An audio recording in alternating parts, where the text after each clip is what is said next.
Maximum পরিবারে স্বামী আর স্ত্রীর মধ্যে সাপ আর বিধির সম্পর্ক। মাঝে মাঝে মেয়েরা ফোন করে বলে, হুজুর পীরের মুরিদ না হইলে নাকি জান্নাতে যাওয়া যাবে না। আপনাদের এলাকায় এরকম কথা বলে না? আমাদের এই এলাকায় কিন্তু এই ভাইরাসটা আছে, পীরের মুরিদ না হইলে নাকি জান্নাতে যাওয়া যায় না। আমি বলি কথা সত্য, কিন্তু মতলব খারাপ। কালিমাতু হাক্কুন উরিদু বিহাল বাতিল, কথা সত্য কিন্তু এর ভিতরে মতলব খারাপ। আপনি পীরের মুরিদ নয় এ কথা আপনার কইল কে? আমাদের সবার পীর আছে, আমাদের পীরের নাম মুহাম্মদুর রাসূলুল্লাহ সাল্লাল্লাহু আলাইহি ওয়াসাল্লাম। তার চেয়ে কোন বড় পীর আছে নাকি? আমরা কি তার মুরিদ না, তার উম্মত না? মুরিদ শাগরিদ উম্মত একই জিনিস রে ভাই। আমরা মুহাম্মদুর রাসূলুল্লাহর উম্মত। তারপরে যদি মেয়েদের কোনো পীর লাগে, মেয়েদের তারপরে সেকেন্ড পীরের নাম হলো স্বামী। কি নাম?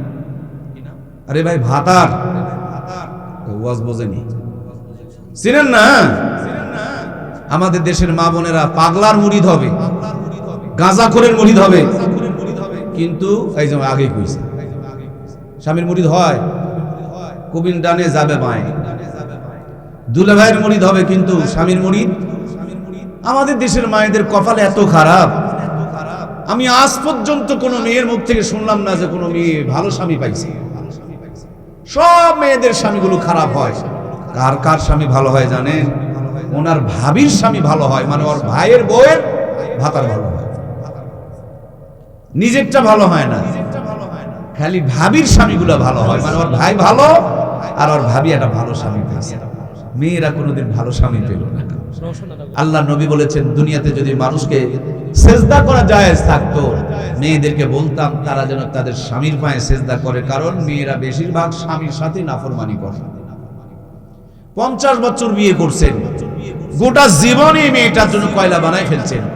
হঠাৎ একদিন পাহাড়পুর থেকে পান ভুলে আসছে, শুরু হয়ে যাবে ভূমিকম্প। এই বাড়িতে এসে আমি শান্তি পাই নাই। আমি হয়ে ওর ভাত খাচ্ছি, নইলে কতদিন আগে মুখত মুখে চলে গেল। কি কথা বলছেন না কেন?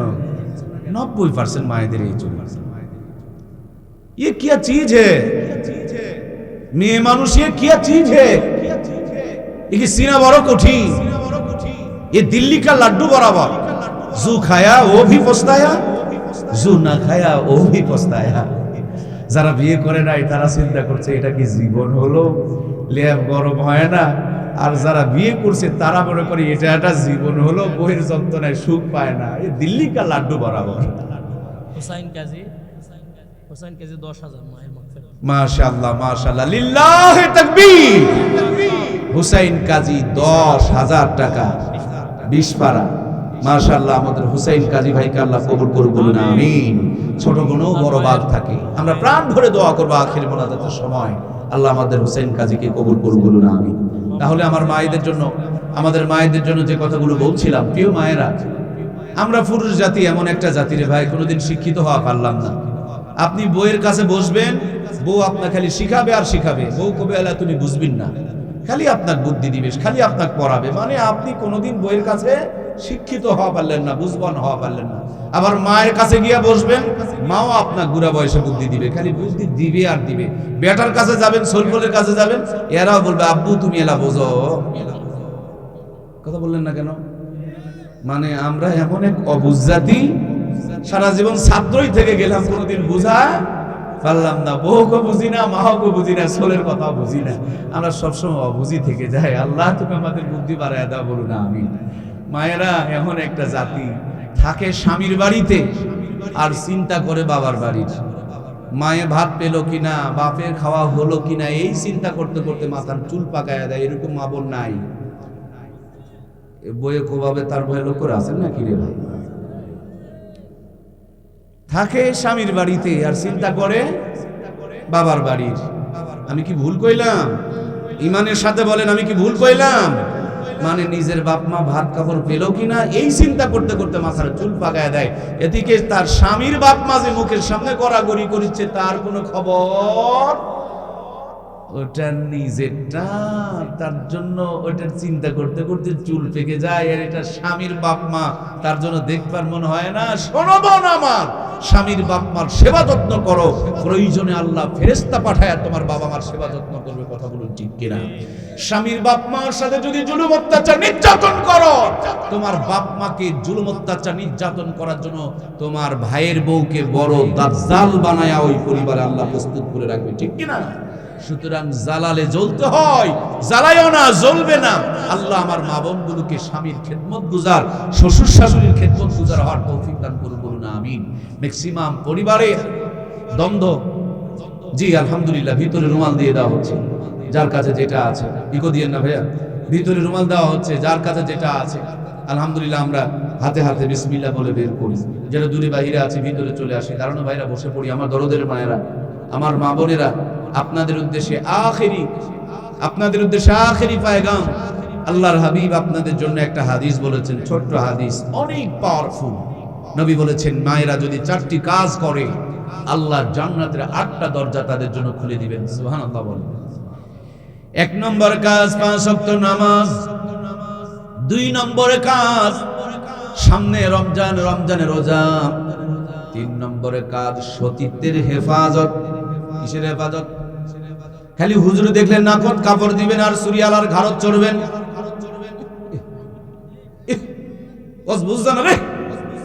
বুঝেননি? হুজুর দেখলে খালি নাকট কাপড় দিবে আর সুরিয়ালার মাথা চড়বে। কথা বলছেন না কেন? ম্যাক্সিমাম পর্দা হলো এরকম। আল্লাহ নবী বলেন, 4টি কাজ যদি করো, জান্নাতের 8টা খানা দরজা আল্লাহ খুলে দিবেন। 1 নম্বর কাজ 5 ওয়াক্ত নামাজ, 2 নম্বরে রমজানের রোজা, 3 নম্বর সতীত্বের হেফাজত। হুজুর দেখলেও পর্দা করা লাগবে, চুরিওয়ালার সামনেও। কথা বলছেন না কেন? পর্দা করা লাগবে। এটা হলো সতীত্বের হেফাজত। 3 নম্বরে হলো স্বামীর খেদমত। আপনি আপনার বিবি মরে গিয়েছেন, স্বামী যদি কবরের পাশে দাঁড়ায়া বলে, আল্লাহ আমি আমার বিবির প্রতি রাজি আর খুশি ছিলাম, তুমিও রাজি খুশি হয়ে যাও। মদিনাওয়ালা বলেন, ওই মা আর বোনটার জন্য আল্লাহর জান্নাত ওয়াজিব হয়ে যায়। সুবহানাল্লাহ বলেন। আমি হুজুর গিয়া যদি বলি, আল্লাহ ওই মেয়েটারে জান্নাত বানায় দাও, আল্লাহ দিতেও পারে, নাও দিতে পারে। কিন্তু স্বামী যদি রিকশা চালক হয়, ভ্যান চালক হয়, রাখাল হয়, কৃষক হয়, আর স্বামী যদি কবরের কিনারে দাঁড়ায় বলে, আল্লাহ গো, মরার আগ পর্যন্ত আমি আমার বিবির প্রতি রাজি আর খুশি ছিলাম, তুমিও আমার বিবির প্রতি রাজি খুশি হয়ে যাও। ওই রাখাল রিকশা চালক স্বামীর দোয়া কবুল করে নিয়া মা বোনটার জন্য আল্লাহ জান্নাত ওয়াজিব করে দেয়। সুতরাং প্রিয় মায়ের আমার, অনেক বড় নসিহত আপনাদের জন্য। 4টি কাজ করবেন। 1 নম্বর 5 ওয়াক্ত নামাজ, 2 নম্বরে রমজানের রোজা, 3 নম্বর সতীত্বের হেফাজত, 4 নম্বরে স্বামীর খেদমত। এখন ম্যাক্সিমাম মেয়েরা স্বামীর খেদমত করতে চায় না, স্বামীর সাথে গোলামের মতন আচরণ করে, খেঁকি কুত্তার মতন খেউ খেউ করে ধরে। তার জন্য ক্রাম বোর্ডে খালি পড়ে থাকে, বাড়ির ভয়ে ঢুকবার চাই। আমার প্রাণপ্রিয় ভাইয়েরা, স্বামীকে গোলাম গোলাম বলে ডাকে। ওই মেয়েটা যখন জয়পুরহাটে যায়, তখন রিকশাওয়ালাকে কোমল সুরে নরম করে ডাক দেয়, রিকশাওয়ালা ভাই, নিউ মার্কেট কি যাবেন? এমন কষা নরম সুর মারে, রিকশাওয়ালা 150 টাকার ভাড়া 50 টাকা চায়, পাবলিক ছেড়ে দিতে রাজি। আমার প্রিয় ভাইয়েরা, মায়েরা যদি রিকশাওয়ালার সাথে যে কমলতার সাথে ব্যবহার করে, নরম আওয়াজে কথা বলে, এই আওয়াজটা যদি স্বামীর সঙ্গে ব্যবহার করত, বাংলাদেশের প্রত্যেকটা ঘর জান্নাতের টুকরা হয়ে যেত। যেখানে নরম করার দরকার সেখানে শক্ত, আর যেখানে শক্ত করার কথা সেখানে করেছে নরম। মায়েদের গলার আওয়াজটাও পর্দা, পুরুষের সাথে কথা বললে কর্কশ করে সংক্ষিপ্ত করে কথা বলতে হবে।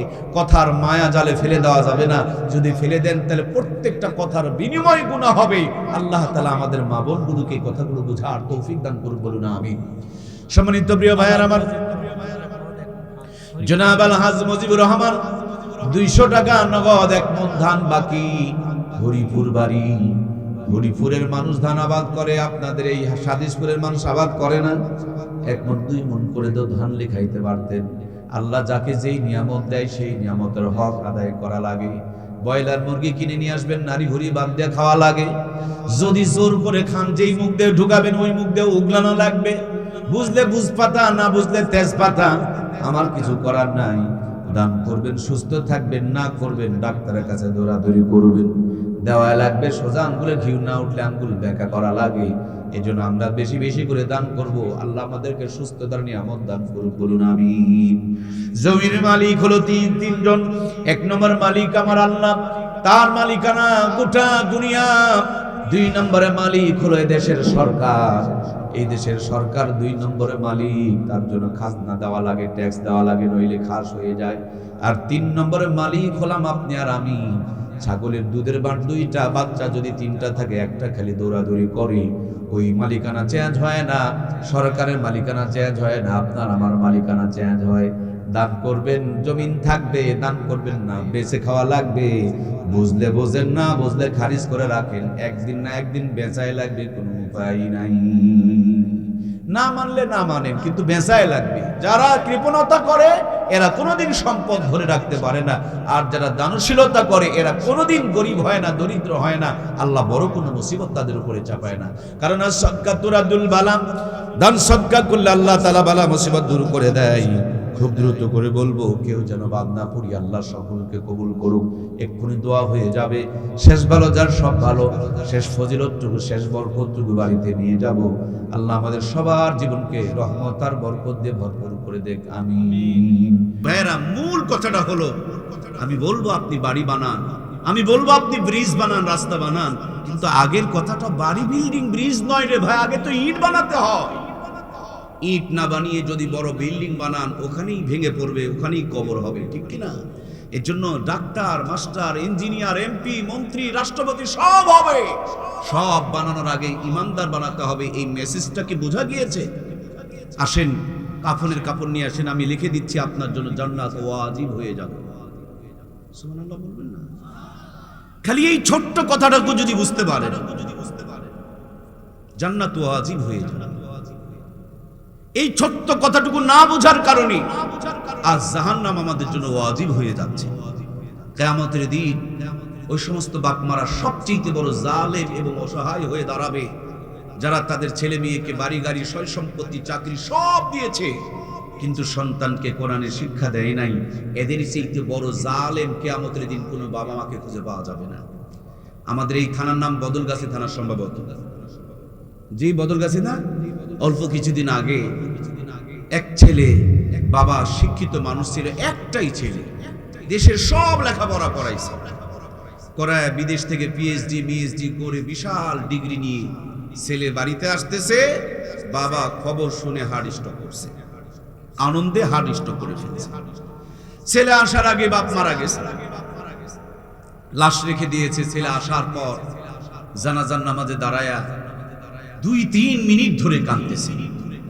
কান্না যখন একটু সংবরণ হয়েছে, তাকে বলা হচ্ছে, বাবা কান্না করছো কেন? সে চিৎকার করে কেঁদে উঠে বলে, আব্বা তুমি দেশেরটাও পড়াইলা, দেশের বাহিরেরটাও পড়াইলা, আজকে আমি আন্তর্জাতিক পরিমণ্ডল থেকে শিক্ষিত বলে স্বীকৃতি প্রাপ্ত, কিন্তু বাবা তোমার জানাজাটা তো আমি পড়াইতে পারলাম না, তোমার জানাজাটা তো আমি পড়াইতে পারলাম না। পৃথিবীর মানুষ আমাকে সর্বোচ্চ শিক্ষিত মনে করছে, কিন্তু আমি মনে করছি পৃথিবীর সবচেয়ে আমি নিকৃষ্ট, ঠিক কিনা? এই জন্য প্রিয় ভাইয়েরা, আমরা মরে গেলে আমাদের সন্তানরা জানাজার নামাজ পড়াইতে পারুক, এটাকে আমরা চাই। এই জন্য 1000 বছর পড়াতে হবে না। যে মাটিতে বসে আছেন, এই মাটি দিয়া আপনি চুলা বানাবেন, সারা জীবন আগুন জ্বালাবেন, দেখবেন চুলার মাটি পানিতে ফেলে দিলে গলে যাবে। কিন্তু এই মাটিকে সুন্দর করে খামিরা বানায়া, ইটের একটা ফার্মায় ঢুকায়া, রোদের মধ্যে কয়েকটা দিন শুকায়া, লিমিটেড টেম্পারেচার মেনটেন করে যখন ভাটায় তাপ দিবেন, আগে ছিল মাটি, ভাটার থেকে বের করার পর হয়ে গিয়েছে খাঁটি। আগে পানিতে ফেলে দিলে গলে যেত। আমার দরদের ভাইয়েরা, ভাটার থেকে বের করার পর ইটগুলো পানিতে ফেলে দিলে গলে যায়। দয়া করে একটু কথা বলুন, আল্লাহর দেওয়া জবানটা ব্যবহার করুন। পানিতে ফেলে দিলে গলে যায়, আরো শক্ত হয়, কারণ মাটি এখন খাঁটি হয়ে গিয়েছে। এই পৃথিবীতে অনেক মুসলমানের সন্তান মুখে মুখে স্লোগান দেয়, আলেমদের চামড়া তুলে নিব আমরা। আবার আমরা দেখেছি অনেক মুসলমানের সন্তান, আল্লামা সাঈদীর ফাঁসির যেই দিন রাজ হয়েছে, সেদিন হাজার হাজার যুবকেরা নিজের জীবনকে উৎসর্গ করে দিয়েছে, ঠিক কিনা? তার মানে আমার প্রিয় ভাইয়েরা, যেটা কোরআনের ফরমায় পড়েছে, একবার যাকে ইমানদার হিসাবে তৈরি করা হয়েছে ওইটা কোনোদিন পথভ্রষ্ট হবে না।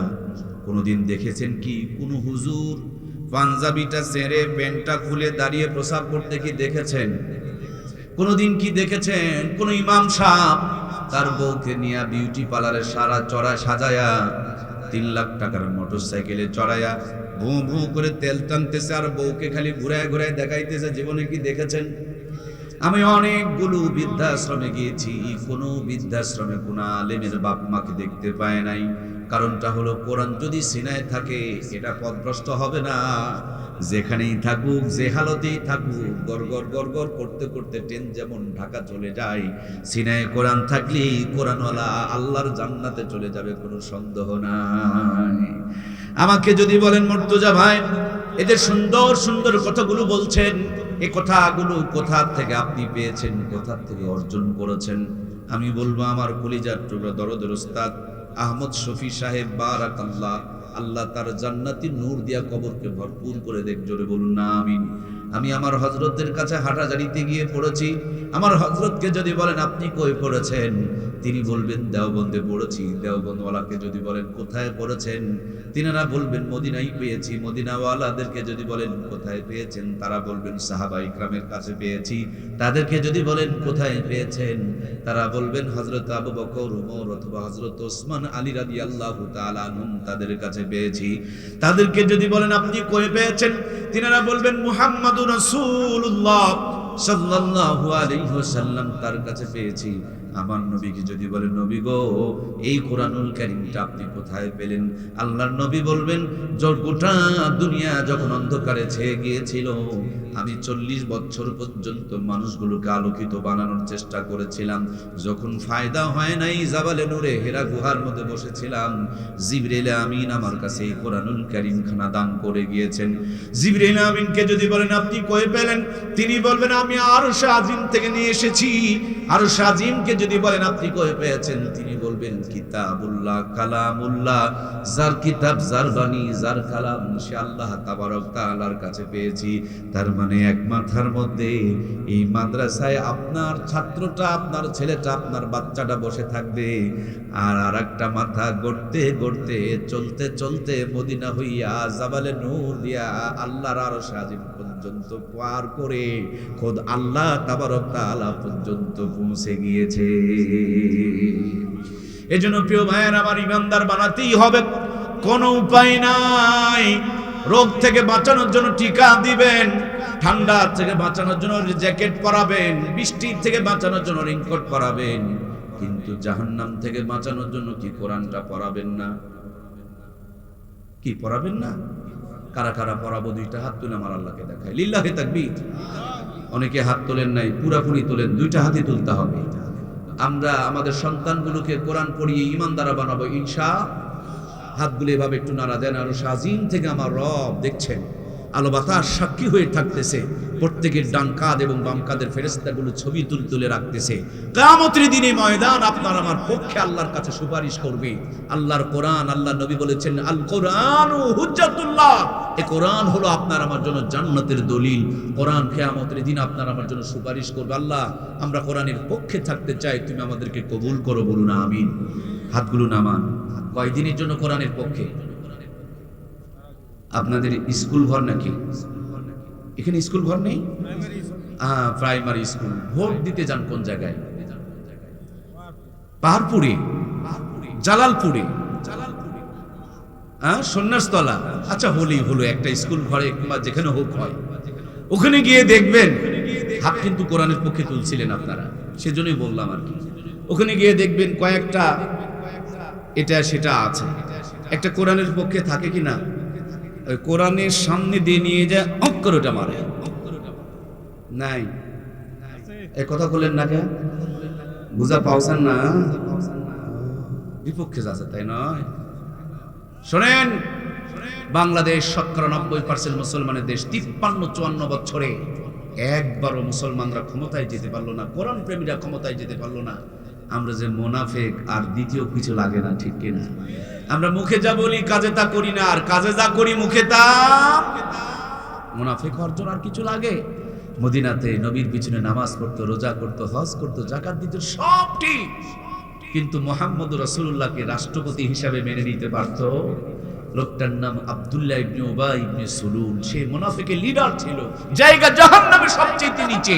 আমি মাওলানা, মুফতি, মুহাদ্দিস, মুফাসসির, হাজী, গাজী, নামাজি, পরহেজগার সব ঠিক আছে, কিন্তু ইসলামের বিপক্ষে যদি আমার সাপোর্ট থাকে, এই জামানার টাটকা মুনাফিক, এখানে কোনো সন্দেহ। মুনাফিক হয়ে কি আমরা থাকতে চাই?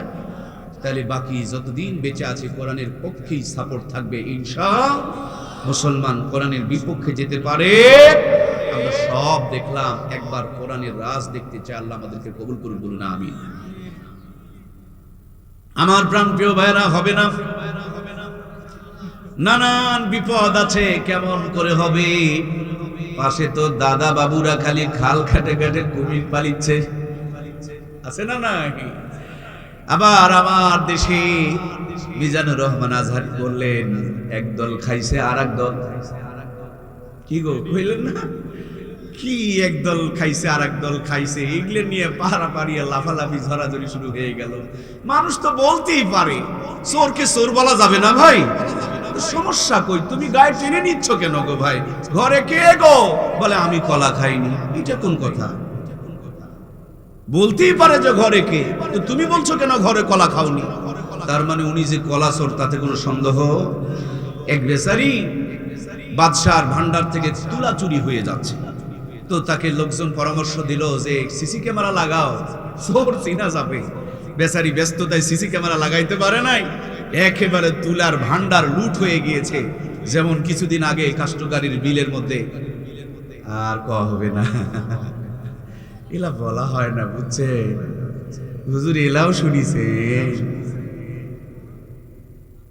আহা, কোন হারাম খাওয়া যাবে না। আল্লাহ আমাদেরকে হারাম মুক্ত জীবন দান করুন, বলুন আমিন। জুলুম তো জুলুমই, অন্যায় তো অন্যায়, অন্যায় অন্য করলেও অন্যায়, আমি করলেও। কিন্তু আমরা নিজের বেলায় উকিল সাজি আর অন্যের বেলায় বিচারক সাজি। কেউ অন্যায় করলে সাথে সাথে হুকুম দিয়ে দিই, রায় দিয়ে দিই, ফাঁসি দিয়ে দাও, আর নিজের অন্যায়ের বেলায় খালি সুযোগ খুঁজে পাশ কাটাকাটি করে। আল্লাহ আমাদেরকে হারাম মুক্ত জীবন দান করুন, বলুন আমিন। তো তুলার ভান্ডার চুরি হয়ে গিয়েছে, তুলা একেবারে লুট হয়ে গিয়েছে। তো বাদশাহ রাজ দরবারে বসা, এরকম জনগণ নিয়ে বসা। বাদশাহ একটু চালাক ছিল, উজির বললেন, স্যার কইলাম যে সিসি ক্যামেরা লাগান, আপনি তো লাগান নাই, তুলার ভান্ডার তো লুট হয়ে গিয়েছে। রাজা একটু চালাক ছিল, আর বলছে, এই চোর, আরে তুলা চুরি করে আসছস, মাথাটা তো ঝেড়ে আসবি। যে চুরি করছে সে আস্তে করে ঝাড়া শুরু করছে, তার মানে উনি চোর, আর কোনো প্রমাণ দেওয়া লাগবে? কি গো, দেওয়া লাগবে? এর জন্য আমি আমার যে সমস্ত ভাইয়েরা চোরের কথা বলতে আপনাদের গায়ে লেগে যায়, আমি আপনাদেরকে অনুরোধ করব, চোর পালা যাবে না, চোর পোষা যাবে না, চোরের কোনো দল হতে পারে না, চোরের কোনো পরিচয় নেই। চোর তো চোরই, চোরগুলোকে প্রতিহত করতে হবে, ঠিক কিনা? আমরা এই চোরের কবলে আমাদের দেশটাকে শ্মশান বানিয়ে ফেলে দিয়েছে তারা। আল্লাহ আমাদের আগামী দিন চোর মুক্ত বাংলাদেশ গড়ার তৌফিক দান করুন, বলুন আমিন। আমার প্রাণপ্রিয় ভাইয়েরা, আপনারা জানেন বাংলাদেশ নয়, পৃথিবীর ইতিহাসে আফগানিস্তান নামক ছোট্ট একটা দেশ আছে, নাম শুনেছেন? পৃথিবীর পাওয়ারফুল শক্তিদের সাথে তারা লড়াই করেছে। এবার গোটা পৃথিবীকে তারা পাগল বানিয়ে ফেলে দিয়েছে। অল্প টাইমে এত উন্নতি করেছে, পৃথিবীর 100 বছরে কেউ উন্নতি করতে পারে না, সুবহানাল্লাহ বলে। কিন্তু আমরা তো নতুন স্বাধীনতা, এই তো 24-এর স্বাধীনতা, এটাই নয়। তার আগে স্বৈরাচারী থেকে স্বাধীন হয়েছিলাম, তার আগে পাকিস্তানের হানাদারি থেকে স্বাধীন হয়েছিলাম, তার আগে ব্রিটিশের 200 বছর গোলামির হাত থেকে আমরা স্বাধীন হয়েছিলাম। একই দেশ 80 বছরের ভিতরে আমরা 4 বার স্বাধীন হইলাম। কয়বার? এত স্বাধীন হওয়া লাগে কেন? স্বাধীনতাগুলো হারায় কেন? অন্ধকার থেকে বের হয়ে আসলে আবার অন্ধকার আসে কেন? তার মূল কারণ হলো, এক চোর চলে যায়, বড় চোর ক্ষমতায় চেপে যায়। যেই পরিমাণ অন্ধকারে ছিলাম, তার চাইতে বড় অন্ধকার আমাদেরকে ফেলে দেয়, ঠিক কিনা? আগামী দিনে এই দেশকে যদি অন্ধকার থেকে বাঁচাতে হয়, রাষ্ট্রপতির চেয়ার থেকে নিয়ে মেম্বারের চেয়ার পর্যন্ত প্রত্যেকটা জায়গায় যদি কোরআন সুন্নাহর আলোকিত মানুষকে বসানো যায়, কম্বল চুরি হবে না, গমের বস্তাতেও কেউ শীত কাটবে না। কথা বলুন ঠিক কিনা? এজন্য কোন এক কবি কইছিল না, নৌকা আর ধানের শীষ দুই সাথের একই বিষ, ওর সাথে মিলে মিশে ইসলামের ভাবনা ভাবিস, বোকামি ছাড়া এ যে কিছু না, ওরা যে একই পাখির দুই টানা, ওরা যে একই সাপের দুই ফানা। কম্বল চুরির গুণা লইয়া কেউ দেখো রাত কাটায়, গমের বস্তায় শীত কাটিয়া কেউ বা বগল বাজায়। সরে সরে তাল তো ভাই ওদের কোনো বিভেদ নাই, আমেরিকা ভারত ওদের ঠিকানা, ওরা যে একই সাপের দুই ফানা, ওরা যে একই পাখির দুই ডানা। ঠিক কিনা?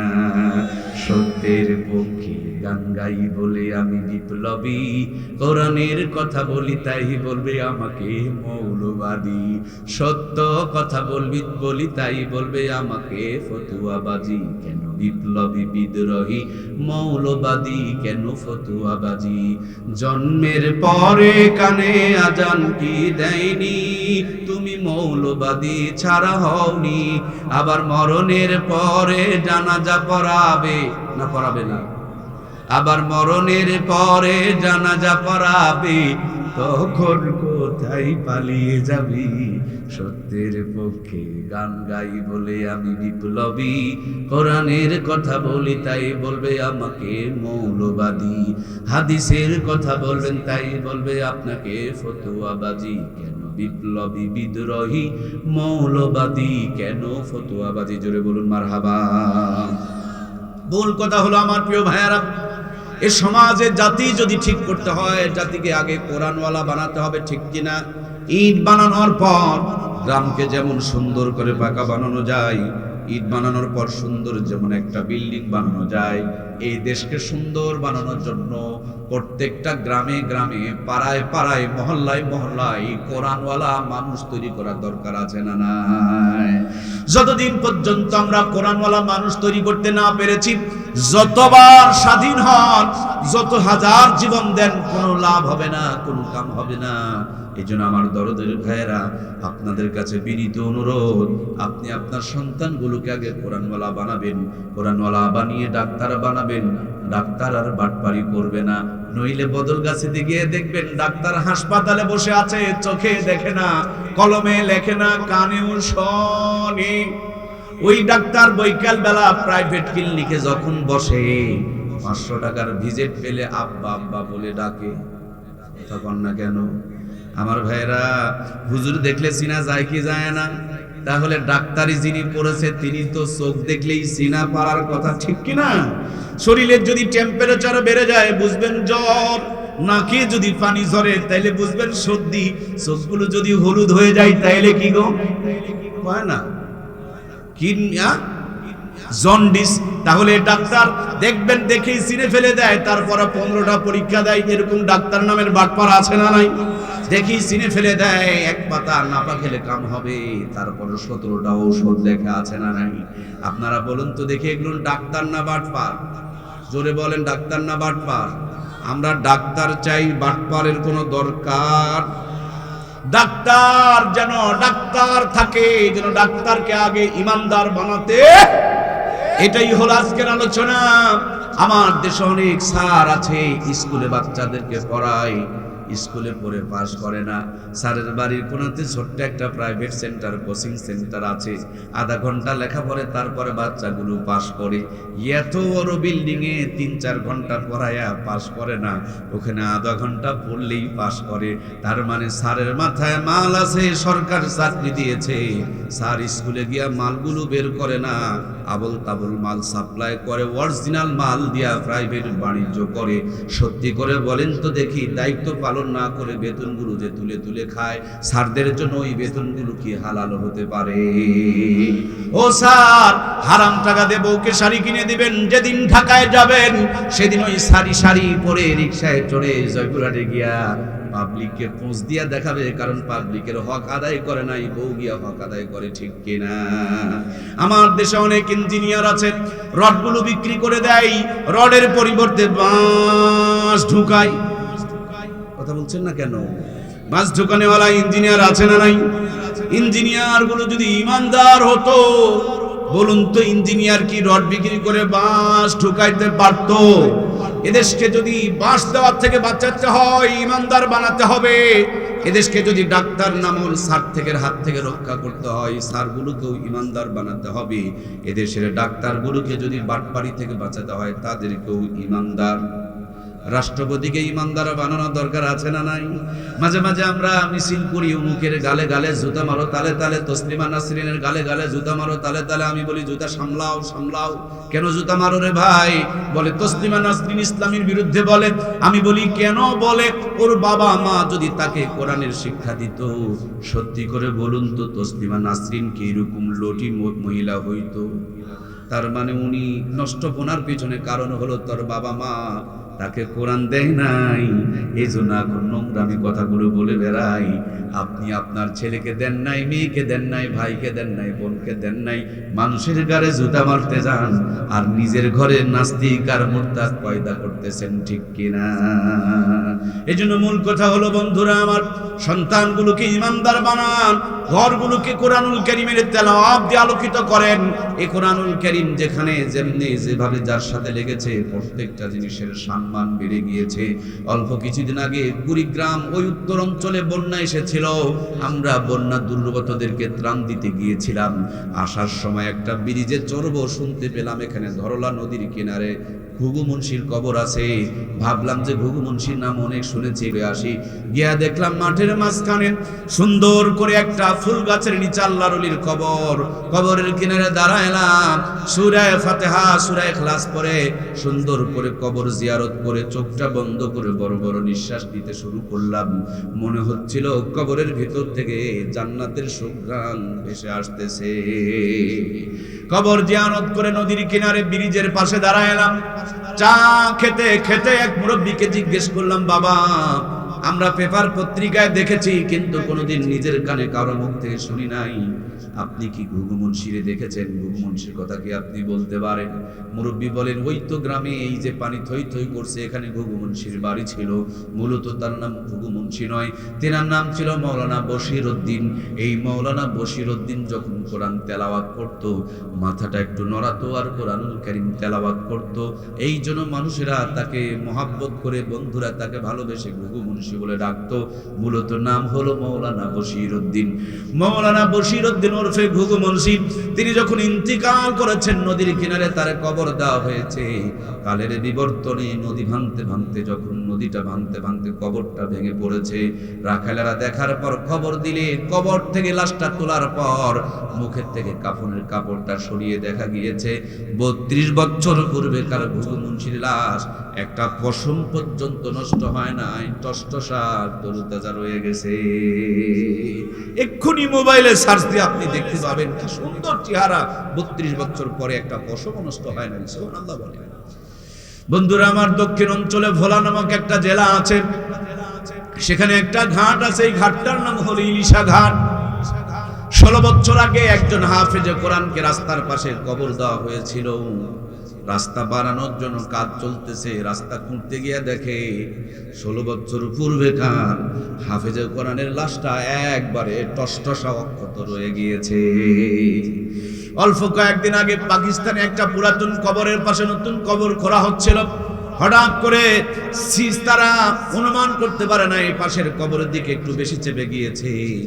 পায়ের একটা বৃদ্ধা আঙ্গুলের উপরে কোদালের যখন চোট লেগেছে, কতদিন আগেকার কবর, ওই কবরের লাশের ভিতর থেকে টপ টপ টপ টপ করে রক্ত বের হতে শুরু করে দিয়েছে।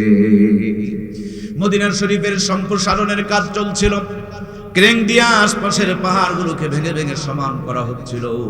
হঠাৎ করে ক্রেনকের মাথায় রক্ত। ক্রেনকের যিনি চালক ক্রেন থেকে নেমে আসলেন, কোথা থেকে রক্ত তার সন্ধান করতে গিয়ে দেখে নবীজির একজন সাহাবী, নাম সম্ভবত হযরতে হুযায়ফা। তাকে কবর দেওয়া হয়েছিল অল্প মাটির নিচেই। তার কপালের উপর থেকে ক্রেং দিয়ে মাটি টানতে গিয়া কপালের ডান পাশে যখন আঁচড় লেগেছে, ১৫০০ বছর পূর্বেকার কোরআনওয়ালা লাশের কবর থেকে রক্তগুলো ফিনকি দিয়ে বের হইতেছে।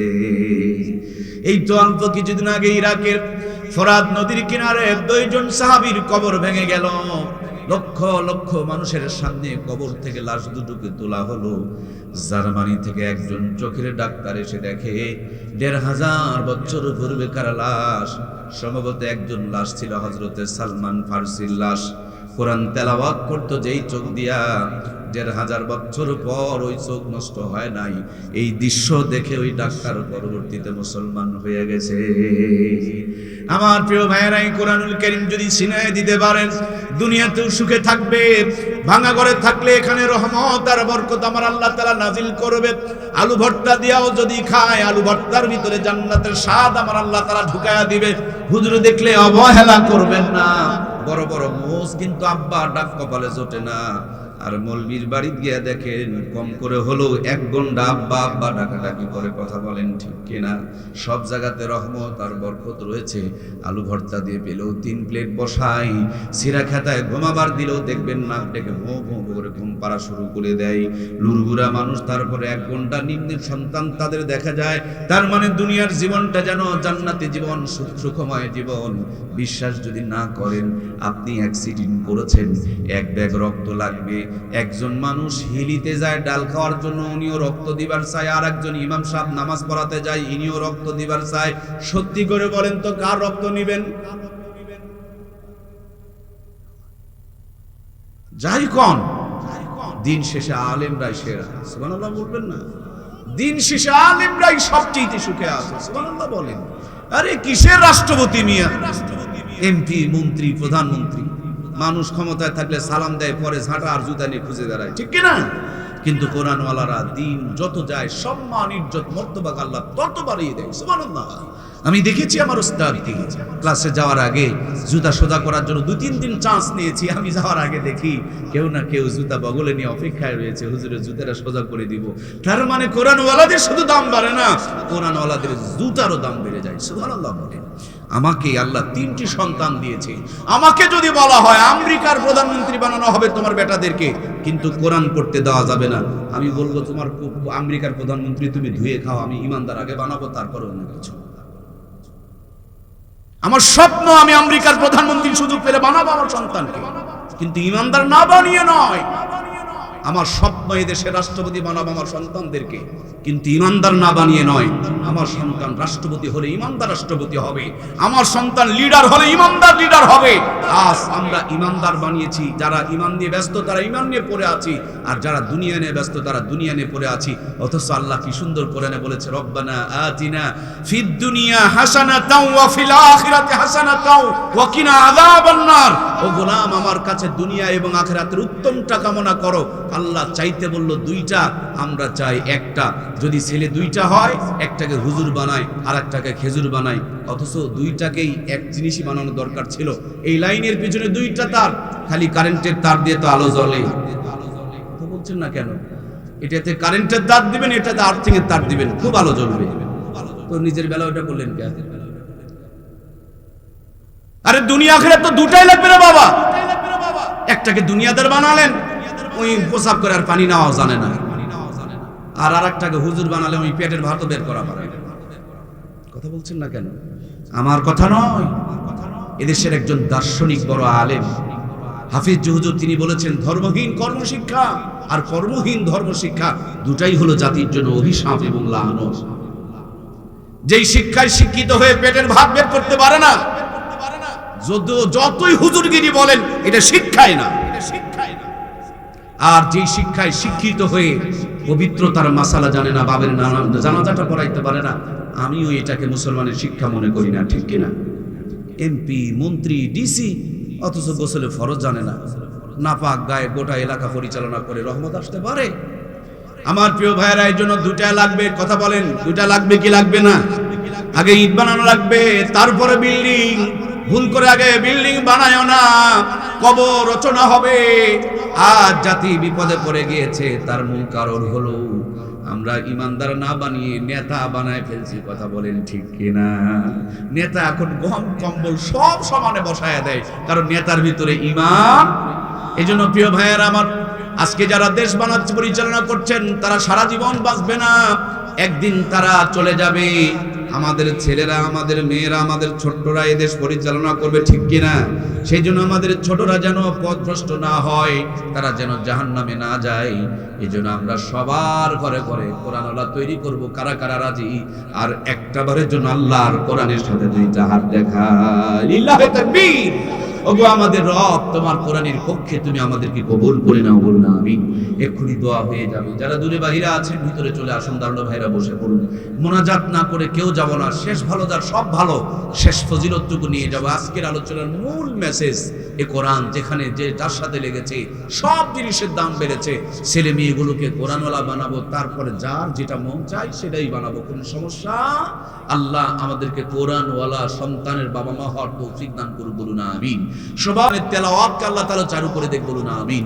কোরআনের নূর দিয়ে আল্লাহ আমাদের দুনিয়া আখিরাতকে আলোকিত বানিয়ে দেখ, আবারও বলুন আমিন।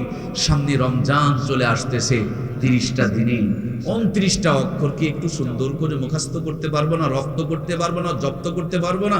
29টা দিনে 29টা সূরা কি মুখস্থ করতে পারবো না? এই কোরআন শিখার রমজান যেন হয়, এই রমজান যেন জীবন পরিবর্তনের রমজান হয়, এই রমজান যেন আপনার আমার জন্য নাজাতের জড়িয়া হয়ে যায়। এই জন্য এখন থেকে রমজান কেন্দ্রিক আমরা প্রস্তুতি নিতে শুরু করব। আল্লাহর হাবিব কি সুন্দর দোয়া শিখিয়েছেন, আল্লাহুম্মা বারিক লানা রজবা শাবান ওয়া বাল্লিগনা রমজান। হে আল্লাহ, রজব শাবান মাসের বরকত দিয়ে আমাদেরকে রমজান পর্যন্ত নিয়ে হায়াত দিয়ে দাও, বলুন আমিন। তাহলে আমার প্রিয় ভাইয়েরা, কৃষকেরা জমিনে ফসল ফেলার আগে জমিন তৈরি করে, বীজ তৈরি করে।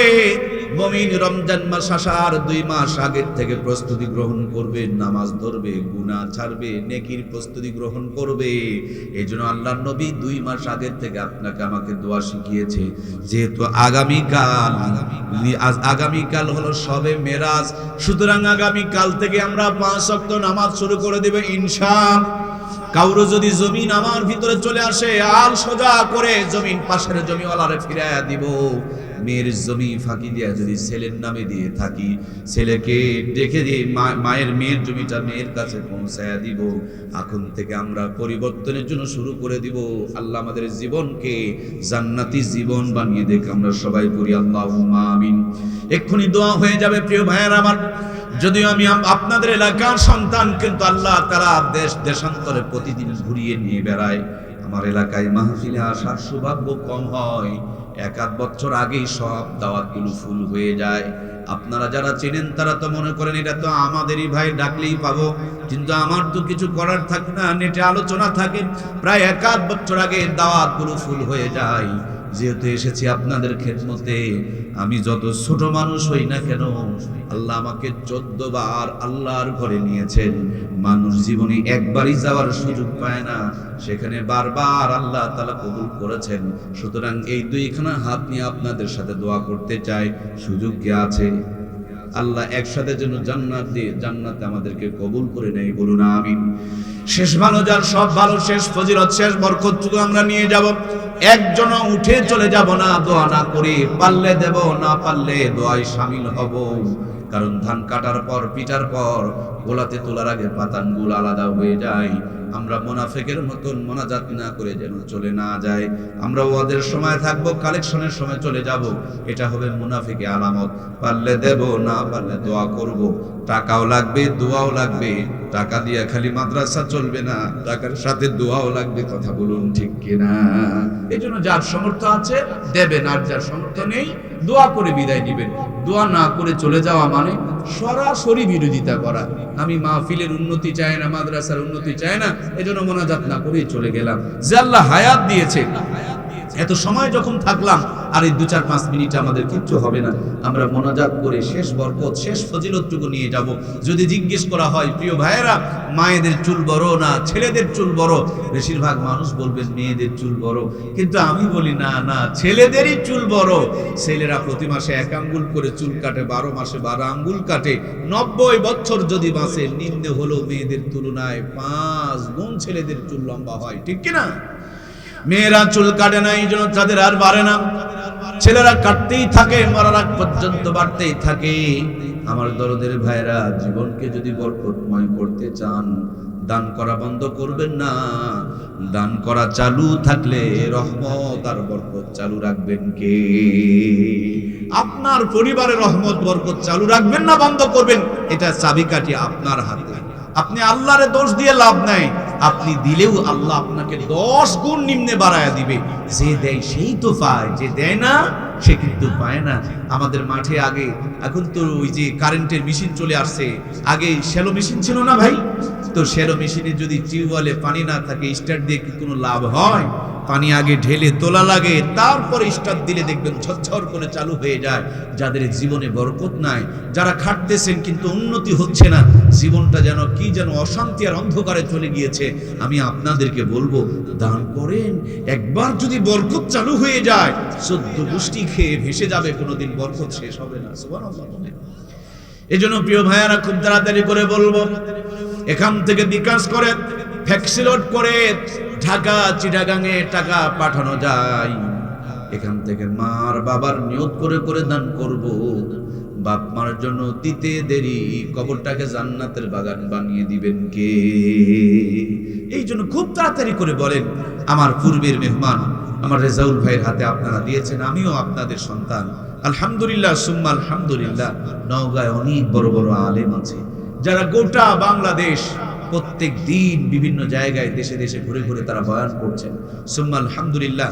আমার এলাকা এই মাদ্রাসাটা হোক, আমরা সবাই আমাদের চেষ্টা করব, আমাদের জায়গা থেকে সামর্থ্য অনুযায়ী আমরা সহযোগিতা করব। সবচেয়ে সর্ববড় কথা হলো আমাদের সন্তানগুলোকে এখানে পড়ায়া ইমানদার বানাবো, যাওয়া আসা করব। মাদ্রাসাটা আল্লাহ তাআলা কবুল করুক, এটা আমাদের এলাকার জন্য নাজাতের জরিয়া হিসেবে আল্লাহ তাআলা মঞ্জুর করুক, আমরা পড়ি আমিন।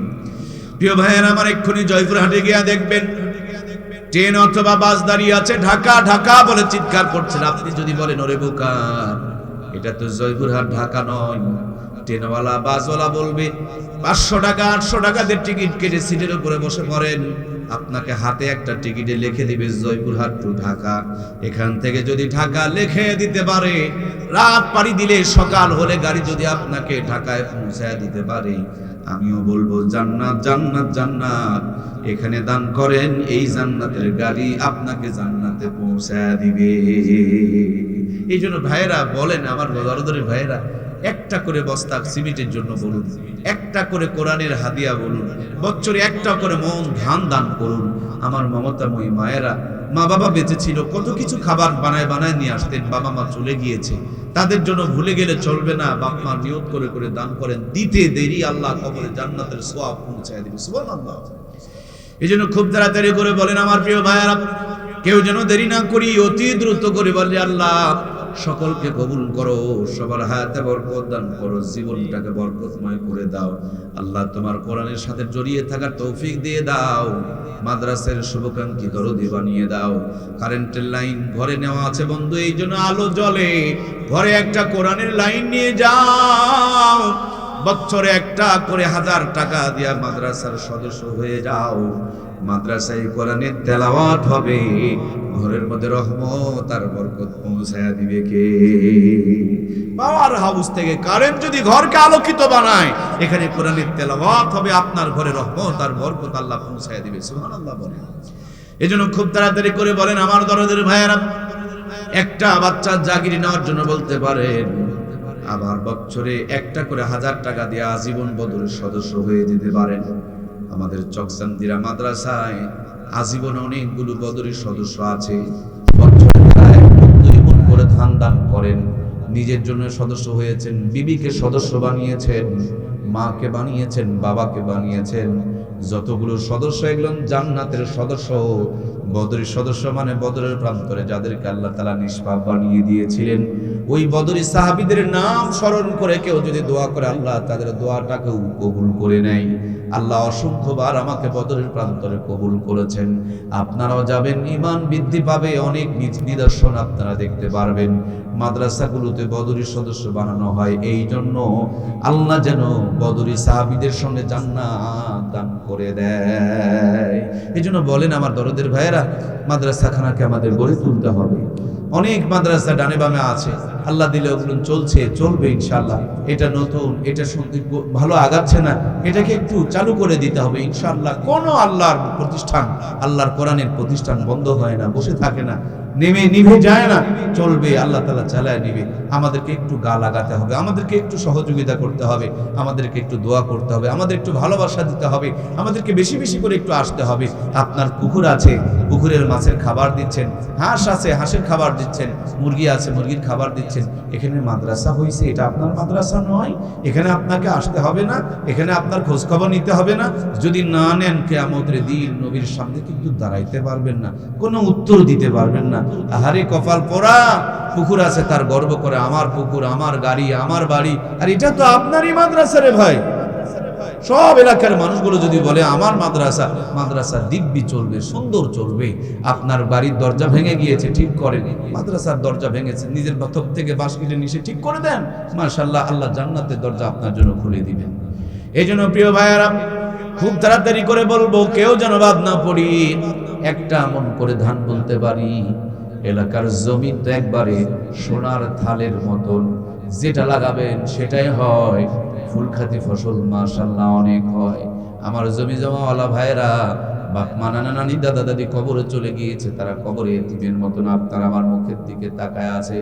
নদীতে যদি নৌকা ডুবে যায়, যাত্রীগুলো বাঁচাও বাঁচাও বলে চিৎকার করে, তেমনি ভাবে যারা কবরে চলে গিয়েছেন, আযাব গজবে গ্রেফতার হয়ে আছেন, তারাও কিন্তু আপনার আমার মুখের দিকে তাকায় তাকায় বলে, সন্তান রে, আমার জমিন থেকে একটা মন ধান আমার জন্য কি দান করা যায় না?